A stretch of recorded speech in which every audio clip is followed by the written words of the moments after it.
10 ఎకరాల మామిడి తోట, ఉన్న ఆస్తులు తెగనమ్మి నిన్ను IAS పాస్ చేయించాలిరా. అయితే ఈ వయసులో నేను ఎక్కడికి పోతానురా? ఒంటరిగా నేనేం చేయగలను? నన్ను కన్నావు కాబట్టి తండ్రిగా చదివించడం నీ బాధ్యత. అదేదో త్యాగం చేసేట్టు చెప్తావే. మరి నేను ఏమైపోవాలిరా? ఒంటరిగా నేను ఎక్కడికి పోమంటావా నన్ను? గుడ్డిగా కొడక, నన్ను నా పిల్లాన్ని హాయిగా పట్టుకెళ్ళరా. ఎందుకు మమ్మల్ని చంపుకు తింటావు? ఒక మూలం కూతురు పడుండగా గుడ్డి నా కొడక. చాలు బాబు, చాలు. నాకు ఈ ప్రశంస చాలు బాబు. మీ ఆవిడకి ఫోన్ చేసి హలో హలో మా నాన్నగారు అనాథాశ్రమంలో చేరడానికి ఆయన ఒప్పుకున్నారు. నువ్వు వెంటనే బయలుదేరి వచ్చాయి. నువ్వు వచ్చేసరికి ఆయన ఇంట్లో ఉన్నావు. ఈ పోయి కాటికి కాళ్ళు చాచుకుని కూర్చున్నా నేను ఎలాగైనా నా కాలం వెళ్ళించుకుంటాను. అని బాబు, నువ్వు మాత్రం ఆరోగ్యంగా ఉండు. నువ్వు నీ భార్య ఆరోగ్యంగా సంతోషంగా ఉండండి. నా గురించి నాన్న అని చెప్పుకుంటే సిగ్గు స్థుతి నీకు అన్న పరిస్థితి ఉంటే నేను చనిపోయినా ఒకటే, బతికినా ఒకటే. సరే బయలుదేరు.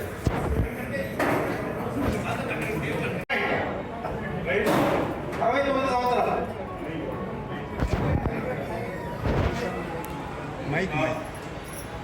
మీరు అద్దిరాజు నారాయణరావు గారు కదూ? ఇంకెలా తెలుసు? నాకు తెలియదు. ఈ ఈ అనాథ శరణాలయం మూతపడే పరిస్థితిలో ₹1,00,000 ఇచ్చి అనాథ శరణాలను బంధించిన అప్పటికి సరిగ్గా 4 రోజుల్లో ఆయన పెళ్లి నాకు బాగా గుర్తుంది. ఇక్కడ ఈ పక్కన చెత్త కుండీలో ఎవరో పసిపందుని పడేసిపోతే ఆ పసిపండు 4 రోజుల్లో పెళ్లి ఆ పసిపండు నా రోదలు వినలేక మా చెవులు ఇప్పటికీ గింగురు మంటూనే ఉన్నాయి. అయితే ఈ మహానుభావుడు ఆ పసిపందుని అప్పుడే చేర్చుకొని పెద్ద ఆసుపత్రిలో చేర్పించి సపర్యలు చేసి ఆదుకున్నారు. ఏదో కాకి కన్ను పొడిస్తే కన్ను పోలి ఆ బాబు బాధపడుతుంటే డాక్టర్లు శుశ్రూష చేసి ఈ అబ్బాయికి ఎవరైనా కన్ను దానం చేస్తే మేము రప్పించగలని చెప్తే ఎంత ప్రయత్నించినా ఎవరు కన్ను దానం చేయకపోతే తన కన్ను దానం చేసి ఆ పిల్లాడికి కన్ను రప్పించి గిరిగిన గుడ్డి వాళ్ళు అయ్యారు. తర్వాత శివాన్ని తీసుకెళ్ళి పెంచి పెద్ద చేశారు, చదివించారు, విద్యాబుద్ధులు నేర్పారు. మరి వీరి భార్య భార్య ఆ పెళ్లి చేసుకుంటే ఆ వచ్చిన ఈ పసికందుని సరిగ్గా చూస్తుందో లేదో అని భయంతో చేసుకోకుండా ఆ జన్మాంతం బ్రహ్మజాతిగానే ఉండిపోయిన మహానుభావుడే. ఎంత చదువు చదివి పెంచి ప్రయోజనం చేసిన ఇప్పుడు ఎక్కడ ఉన్నాడో ఏమో. ఎంతటి పాపాలు నా పాపానికి ప్రాయశ్చిత్తం లేదు.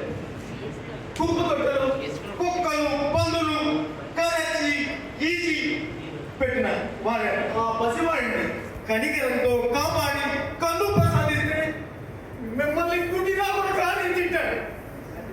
ఇంటి నుంచి బయటికి పంపించడానికి ప్రయత్నం చేశాం. నా పాపానికి పరిహారం లేదు. నా పాపానికి పరిహారం లేదు.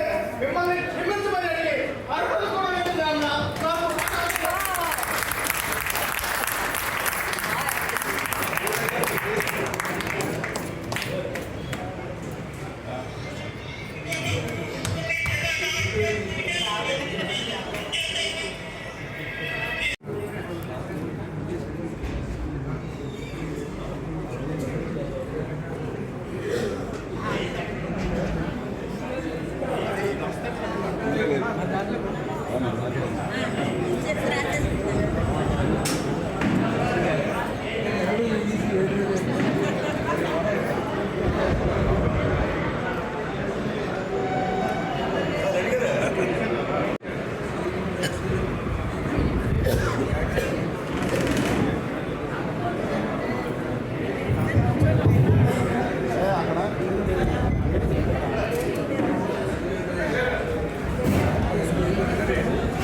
బృందం శ్రీ రామకృష్ణ గారిని, శ్రీ తిరుపతి గారిని ఒకసారి వేదిక మీద రావాల్సిందిగా కోరుతున్నాం.